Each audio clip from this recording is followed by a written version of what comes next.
Derechos y Acción, un podcast de la Defensoría del Pueblo de la Nación. Producido y realizado íntegramente por el área de comunicación para compartir diferentes temas de interés general y del accionar de la institución. Conducen Estefanía González Isola y Fernando Almirón. Un 10 de diciembre de 1948, la Asamblea General de las Naciones Unidas, celebrada en París, redactaba la Declaración Universal de los Derechos Humanos. Los países se comprometieron a cumplir con los derechos más básicos, entre ellos el artículo 26, que estableció que toda persona tiene derecho a la educación.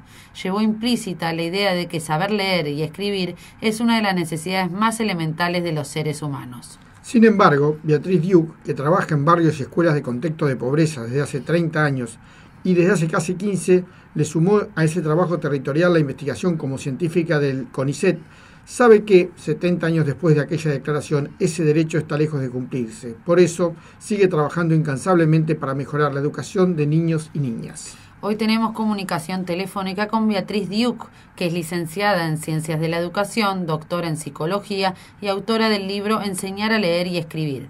Hola Beatriz, ¿cómo estás? Gracias por estar con nosotros. Hola, ¿qué tal? Gracias a ustedes por invitarme.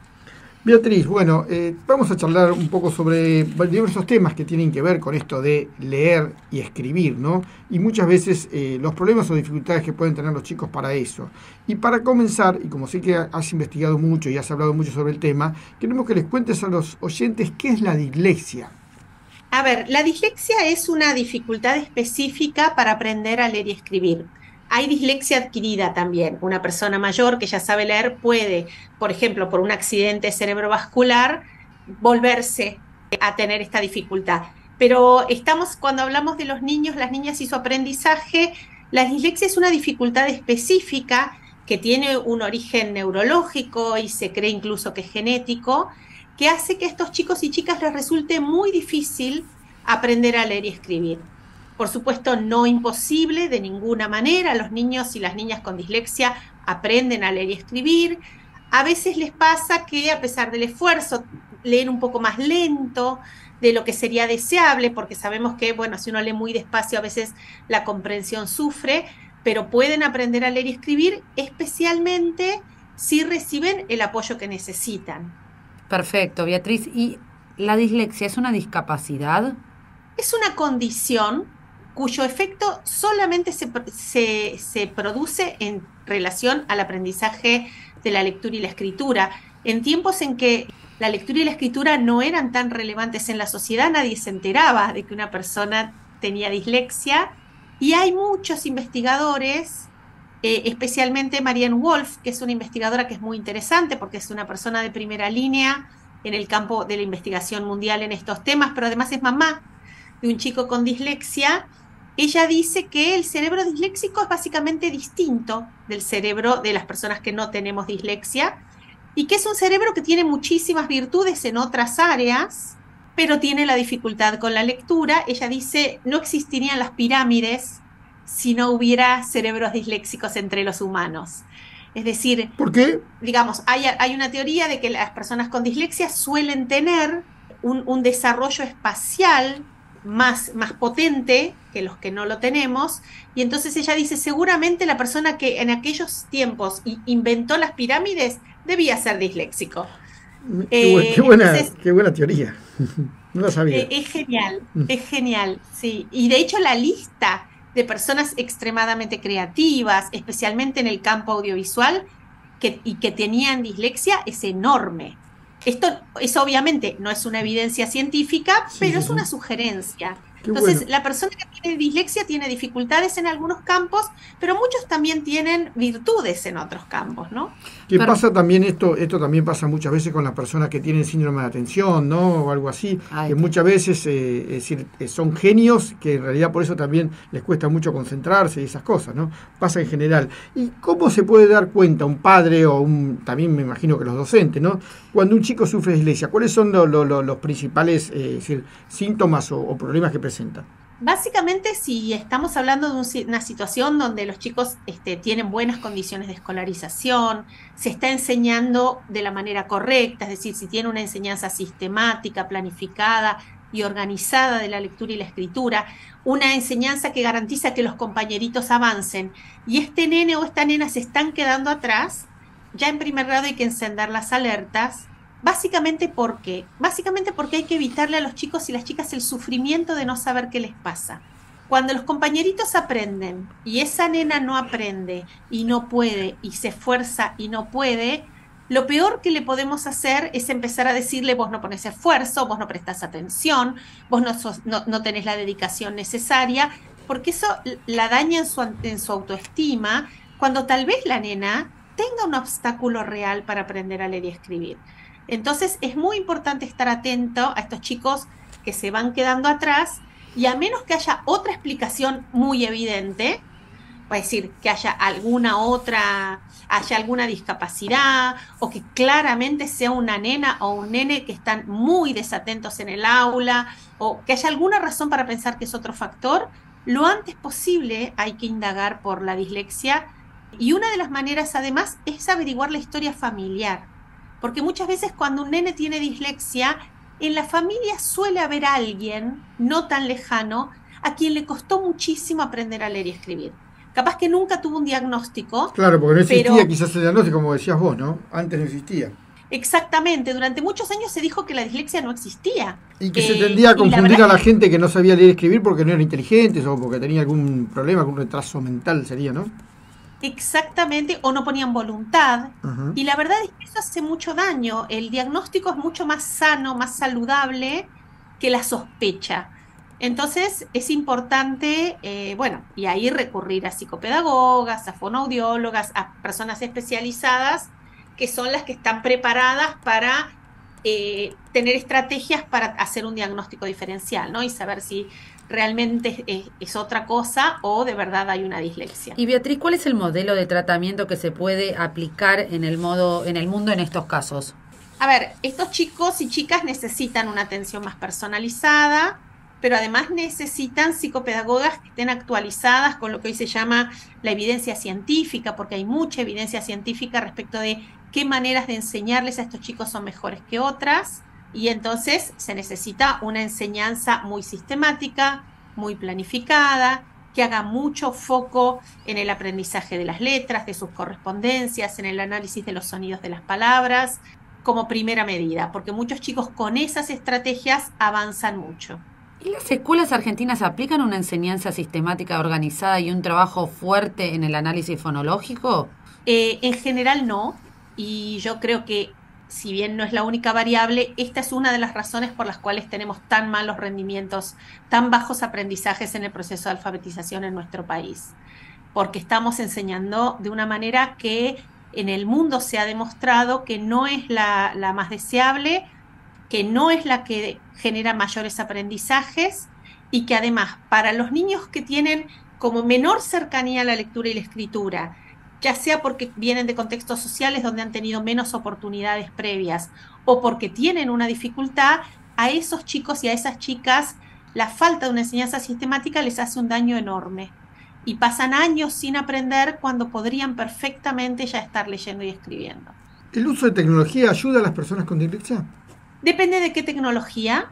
Hay, por ejemplo, videojuegos para los chicos, las chicas que pueden aportar. Hay videojuegos específicamente destinados a la enseñanza de aspectos del aprendizaje del sistema de la lectura y la escritura, y que eso ayuda.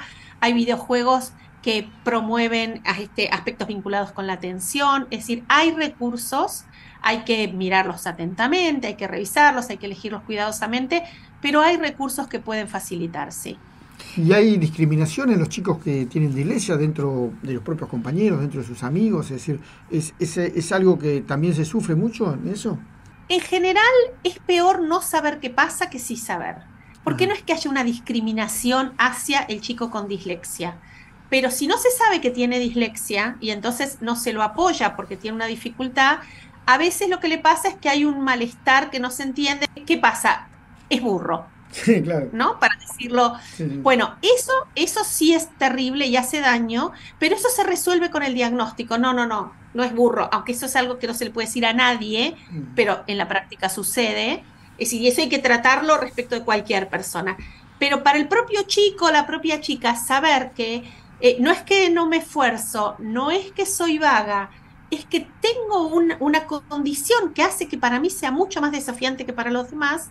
Eso tranquiliza a la propia niña, a sus compañeros, genera otro clima, ¿no? Si se maneja bien. Entonces, en este caso, el diagnóstico temprano es muy importante. Además, porque permite que se tomen las acciones necesarias, pero también para la autopercepción de esa nena o de ese nene es muy importante. Y para cerrar un poco con este tema, también me dijiste que los adultos o la gente de adulto, la gente mayor en algún momento puede llegar a sufrir dislexia. ¿Esto qué es? ¿Que se olvidan de leer y escribir? ¿Escriben mal, leen mal? ¿Qué les pasa a esa gente? Hay distintos grados de gravedad. Estoy hablando de situaciones, por ejemplo, después de un accidente cerebrovascular, puede quedar afectada la parte del cerebro que necesitamos para leer y escribir, y las consecuencias son impresionantes, como, bueno, también puede pasar con el habla, ¿no? Yo nunca he trabajado con adultos lesionados, pero conozco gente que lo hace, y lo que te relatan son cosas muy impresionantes, porque a veces dejan de reconocer una parte, pero sí reconocen otra, no pueden decodificar una palabra que nunca vieron, pero las palabras conocidas todavía las pueden seguir leyendo. Es decir, según el tipo de accidente que la persona haya tenido, hay cuadros muy distintos, pero todos necesitan rehabilitación, y el nivel de logro es muy variable. Depende de cuán afectado. Sí, además conozco gente por ahí que cuando quiere leer se equivoca en alguna palabra sin haber tenido un accidente, pero por ahí se equivoca al leer o erra o lee mal las palabras. ¿Eso también es parte de la dislexia? ¿Se puede considerar dislexia? Podría ser. La dislexia tiene grados de severidad y también depende de la historia de aprendizajes de esa persona, ¿no? Si nunca fue diagnosticada, entonces le pueden quedar resabios que tal vez hoy los niños, las niñas que cuentan con apoyo temprano, no les va a pasar. Pero si nunca tuvo la ayuda y la condición es relativamente severa, podría llegar a ser. Nada es automático, no es que todo el que hace eso tiene dislexia, pero es una situación que es compatible con la dislexia y que habría que explorar un poco más, sí. Y Beatriz, por otra parte, queremos que nos cuente acerca de la iniciativa que está llevando adelante. ¿Qué es el DALE? El DALE es un programa que yo desarrollé hace algo más de 10 años. DALE quiere decir Derecho a Aprender a Leer y Escribir, porque ahí en realidad mi preocupación no era la dislexia, sino los miles y miles de chicos y chicas que sin tener ninguna condición particular no aprenden a leer y escribir en la escuela. De entrada, mi hipótesis era que no aprendían porque no se les estaba enseñando como ellos necesitaban, y el DALE me permitió demostrarlo, porque los chicos tengan 8, 10 o 14 años que llegan a DALE sin saber leer y escribir, el 80% en 3 meses está encaminado. Y capaz que hace 8 años que están en la escuela, 7, 6, 5, sin aprender, y en 3 meses los ponemos en marcha. No te voy a decir que en 3 meses leen fluido, no, pero hacen un proceso en 3 meses que es mayor que el que venían haciendo en los 5 años previos. Eso te demuestra que lo que le faltaba a esos chicos era enseñanza, ¿no? Y en ese sentido es que yo decía antes la gravedad, las consecuencias terribles que tiene la falta de una enseñanza planificada, organizada, sistemática en nuestras aulas. Y Beatriz, ¿dónde lo podemos ver y cuál es el balance que se puede hacer a 6 años de esta implementación? DALE, hay una página web que es www.propuestadale.com. Ahí está un poco de la historia de DALE, están los materiales, están algunos recursos que se pueden descargar gratuitamente como una manera de que quien quiera tener ese recurso. Desde la asociación, además, se abren 2 veces al año cursos virtuales para quien quiera entender más la lógica, más los fundamentos y la práctica del DALE, con el criterio de acercar esta herramienta a docentes, a familias, a educadores comunitarios que encuentran esta situación de tantos chicos con este sufrimiento de no saber leer y escribir, y sufrimiento que es totalmente evitable, ¿no? Perfecto, Beatriz. Bueno, la verdad que un placer haberte tenido en nuestra comunicación acá. Y además, por supuesto, destacable el trabajo que haces, ¿no? El trabajo científico y de investigación que es tan importante. Bueno, muchísimas gracias a ustedes por la invitación. Es un placer poder compartir todo esto. Y invitar, por supuesto, a la gente que esté interesada en el tema, que si se quieren entrar a la página, entonces, nuevamente, para conocerte y para conocer también el sistema DALE, están invitados también. Muchas gracias, Beatriz. Muchísimas gracias a ustedes. Hasta luego. Muchas gracias por escucharnos. Los esperamos en una nueva emisión de Derechos y Acción.